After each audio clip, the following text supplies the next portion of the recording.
Salut à tous, c'est Hugo de la chaîne NSS. Aujourd'hui, une vidéo très simple et très courte. 3 tips sur After Effects, 3 effets intéressants. Aujourd'hui, le domaine, c'est surtout le flou. Et on commence tout de suite par le premier. Quand on regarde notre vidéo, on se rend compte assez rapidement de quelque chose. Ça manque de flou de mouvement. Quand on fait un arrêt sur image, tout est relativement net. Les bandes au sol, chaque marqueur le long de la barrière, tout est relativement net. Et même quand on regarde les panneaux, on n'a pas de flou de mouvement. On pourrait croire que quand on parle de tournage, il faut absolument gérer ce paramètre lors de la prise de vue. Mais au contraire, sur After Effects, il existe un effet pour retrouver cet effet de flou. L'effet s'appelle flou de recouvrement des pixels. Vous tapez pixels et vous le trouverez. Et quand on regarde le avant-après, on voit très rapidement la différence. On a quelque chose de beaucoup plus fluide, de beaucoup plus esthétique, de beaucoup plus réaliste même. Et quand on regarde du coup notre vidéo en arrêté, là pour le coup sur les panneaux tout à l'heure on n'avait pas le flou de mouvement. Et maintenant, on l'a. Deuxième effet, toujours concernant le flou, normalement quand vous faites une animation qui manque de flou de mouvement, il vous suffit de cocher la case qui se trouve juste en dessous de l'effet de flou de mouvement pour retrouver du coup cette esthétique. Mais parfois After Effects va vous casser un peu les noix et pour certaines animations, il ne va pas vous autoriser à mettre le flou de mouvement et donc pour ça il va falloir trouver un stratagème et cette solution c'est l'effet CC Force Motion Blur. Donc vous glissez déposez l'effet en question sur votre animation et là du coup cet effet là c'est comme si vous disiez littéralement à After Effects, tu veux pas marcher ?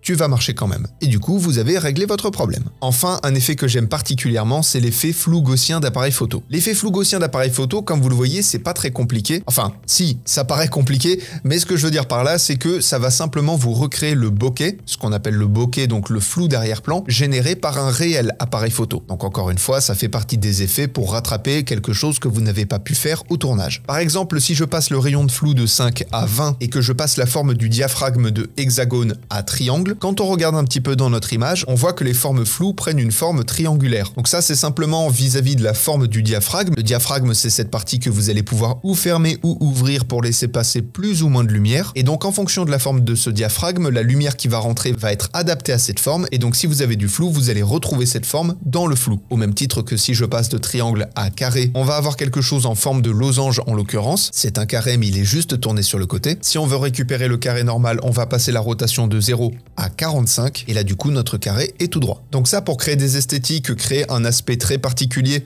Par exemple, si vous faites de la rotoscopie sur un sujet et que sur le fond de ce sujet vous appliquez cet effet de flou, bien évidemment en gérant la distance, en gérant la forme du diaphragme, l'influence du flou, etc., etc., vous pouvez vraiment recréer des designs hyper intéressants. Et du coup, vous avez 3 tips du coup pour gérer votre flou en vidéo. Et en attendant les prochains tutos, apprenez, utilisez et progressez dans vos montages. Je vous fais des bisous et à plus.